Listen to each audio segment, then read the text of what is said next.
আসসালামু আলাইকুম গাইস। 2023 সালের 27 ডিসেম্বর আজকে আমরা যাচ্ছি ভিয়েতনাম। আমাদের আজকে যাত্রা ছিল ঢাকা বাংলাদেশ থেকে ভিয়েতনামের হানোই ইন্টারন্যাশনাল এয়ারপোর্ট বা নই বাই ইন্টারন্যাশনাল এয়ারপোর্ট। ঢাকা থেকে ভিয়েতনামের কোনো ডাইরেক্ট ফ্লাইট না থাকায় আমরা ইন্ডিগো এয়ারলাইন্সের মাধ্যমে ট্রানজিট হয়ে ভিয়েতনামে পৌঁছাই। এখন আপনারা দেখতে পাচ্ছেন আমি বাংলাদেশ এয়ারপোর্ট ইমিগ্রেশন ক্রস করে প্লেনের উদ্দেশ্যে যাচ্ছি। বছরের শেষ মুহূর্তে টিকিটের দাম নর্মালি বেশি থাকে। আমাদের রাউন্ড ট্রিপের টিকিটের দাম পড়েছিল 67,000 টাকা।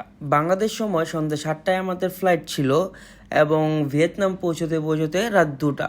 কলকাতার 4 ঘন্টা লেওভারে আমি কোনো ভিডিও করিনি, তাই আমরা সরাসরি চলে যাচ্ছি ভিয়েতনামের নই বাই ইন্টারন্যাশনাল এয়ারপোর্টে। ভিয়েতনামে ল্যান্ড করে আমরা ইমিগ্রেশন শেষ করতে করতে প্রায় ভোর সকাল হয়ে যায়। 3 থেকে 4টা বিমান একসাথে ল্যান্ড করার কারণে সেখানে একটা বিরাট হট্টগোল তৈরি হয় এবং পরবর্তীতে ইমিগ্রেশন অফিসার এই কারণে আমাদেরকে অনেক সরিও বলে, কিন্তু ইমিগ্রেশনটা ছিল খুবই smooth. This is the worst immigration I have ever faced. প্রায় 3 ঘন্টা যাবত দাঁড়ায় আছি, এই জায়গায় কোনো ইমিগ্রেশন অফিসারই নেই। This is the scenario of immigration of হানোই। এত মানুষের জন্য যদিও আমাদের ইমিগ্রেশন শেষ করতে সময় লেগে যায়, কিন্তু ইমিগ্রেশনে আসলে আমাদেরকে তেমন কোনো প্রশ্নই করেনি। হোটেল বুকিং থেকে শুরু করে কিছুই দেখতে চায়নি। আসলে ইমিগ্রেশনটা খুব স্মুথ ছিল, বাট 3টা ফ্লাইট একসাথে নামার কারণে অনেক বড় সিরিয়াল ছিল। বাট আমরা তো ভাই বাংলাদেশি, আমরা ফাঁক ফোকর দিয়ে ঢুকে গেছি, ঢুকে ইমিগ্রেশন করে বের হয়ে গেছি।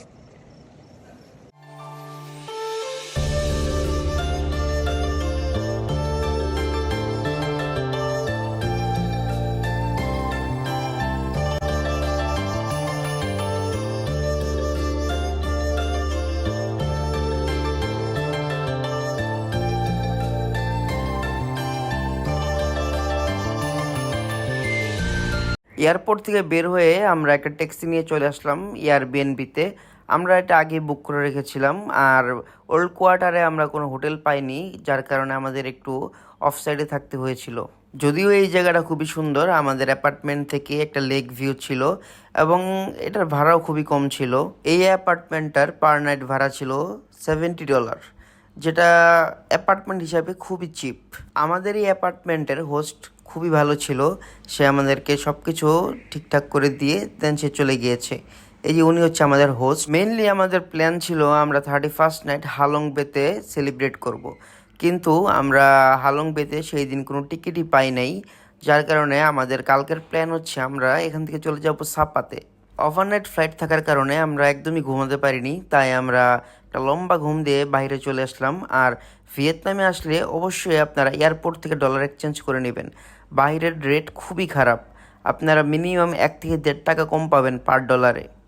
তারপর সন্ধ্যার দিকে চলে আসলাম হানয়ের লোটে মলে। এই মলটা অনেক বড়, বিশাল বড়। এই মলটার মধ্যে সব ধরনের ব্র্যান্ড অ্যাভেলেবেল।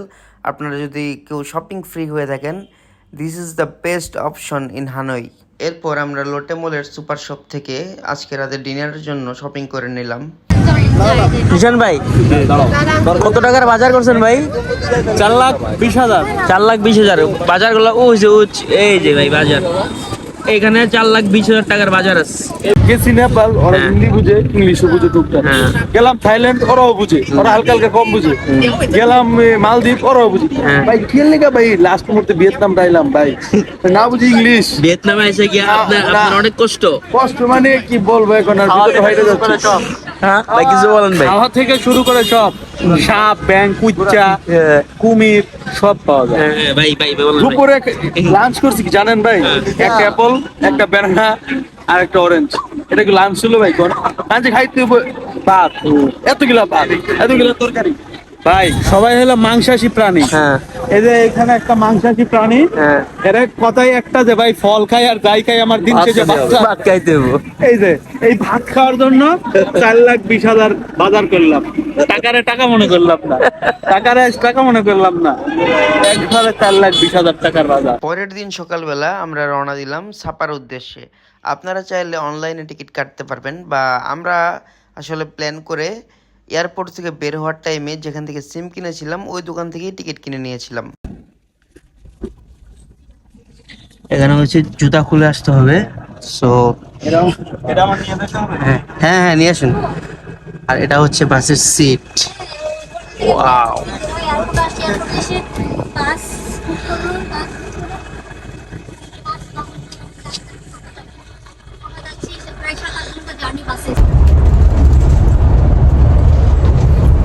আর আমি আজকে আমার বন্ধু গালিবের রোল প্লে করতেছি, ড্রাইভারের সাথে বসে আছি, ড্রাইভারের রাস্তা চিনাইতেছি আজকে।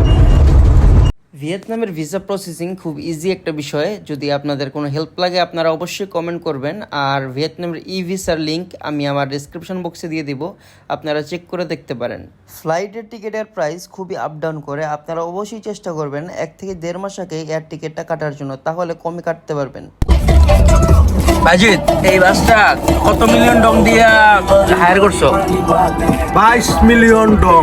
22 মিলিয়ন? 22 মিলিয়ন, দুজন একসাথে বসে আছে, তাই কি মনে করছেন কি এক সিটে দুজন? না, আমার মন চাইলে আমি এনে বই এনে হই, আমার যেসব মন চায় আমি এই যে হেনে ঘুমাই, ঠিক আছে? আমার যেসব মন চায় আমি এই যে হেনে ঘুমাই, ঠিক আছে? পুরো বাস নিয়ে নিছি, কোন সমস্যা আছে?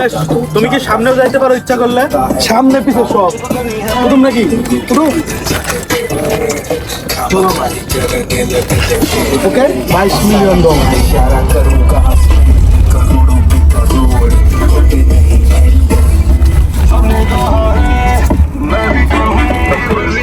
মন চলে যে বেল বাজাই, মন চলে সাউন্ড বাড়াই, মন চলে কমাই।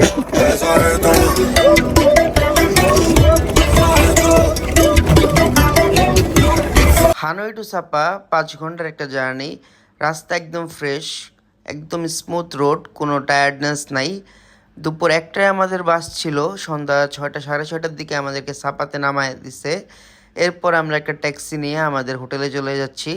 যেহেতু আজকে 31st নাইট, সো খুবই উৎসবমুখর, খুবই লাইটিং একটা সিটি।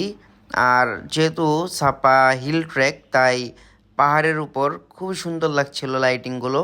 যদি কেউ ভিয়েতনাম, থাইল্যান্ড ট্রাভেল করে থাকেন তাহলে আপনারা অবশ্যই উবারের বদলে গ্র্যাব ইউজ করবেন। গ্র্যাবের ভাড়া মোটামুটি কম থাকে।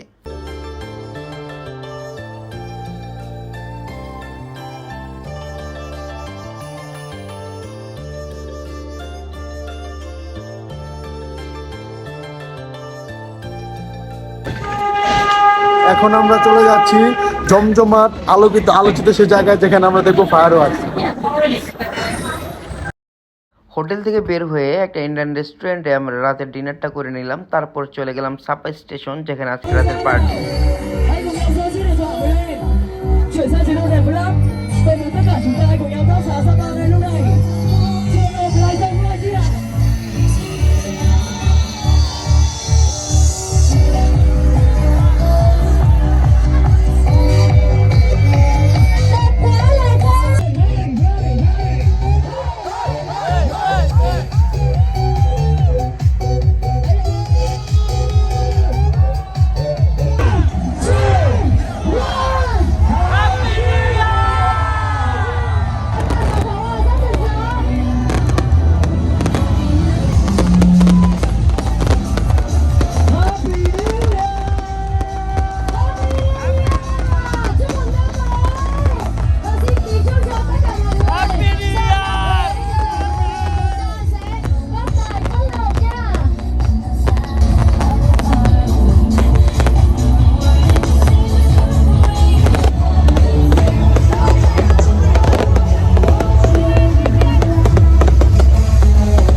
！আজকে 31st নাইট, বাট এখানে রাত 1:30 বাজে সবকিছু অফ হয়ে গেছে।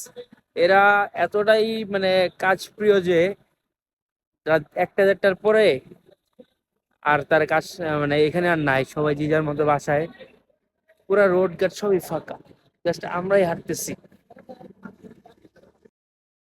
পার্টি শেষে আমরা চলে গেলাম হোটেলে, কারণ কালকে যাবো ফান্সিপান সামিটে। Cable can stop here to the top. You can walk 1 kilometer.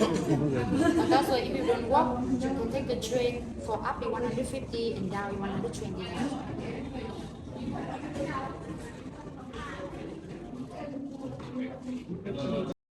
আচ্ছা, আগে আপনাদেরকে বলি ফান্সিপানটা কি। ফান্সিপান হচ্ছে ইন্দো চায়না মাউন্টেনের হাইস্ট পিক।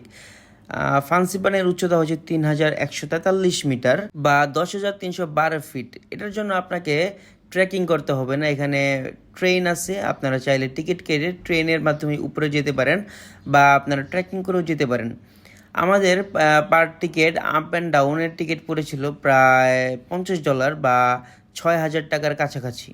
আপনারা চাইলে কার্ড ডলারের মাধ্যমে পেমেন্ট করতে পারেন বা ভিয়েতনামিজ ডং ব্যবহার করে পেমেন্ট করতে পারেন। আমরা আমাদের হোল ট্রিপে কার্ড ডলারের পেমেন্ট করেছি, কারণ কনভার্সন রেটটা খুবই ভালো পাচ্ছিলাম।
আপনারা যারা ইন্টারন্যাশনাল ট্রাভেল করতে পছন্দ করেন চাইলে আপনারা ভিয়েতনামকে আপনাদের বাকেট লিস্টে রাখতে পারেন। ভিয়েতনাম হতে পারে আপনাদের বাকেট লিস্টের ফেভারিট একটা কান্ট্রি, কারণ এই দেশটা খুবই সুন্দর, এই দেশের মানুষগুলো যেমন সুন্দর এই দেশটাও তেমন সুন্দর। আর হ্যাঁ, অবশ্যই আপনারা 10 থেকে 15 দিনের একটা ট্যুর প্ল্যান করবেন, এছাড়া আপনারা অনেক কিছুই মিস করে যাবেন।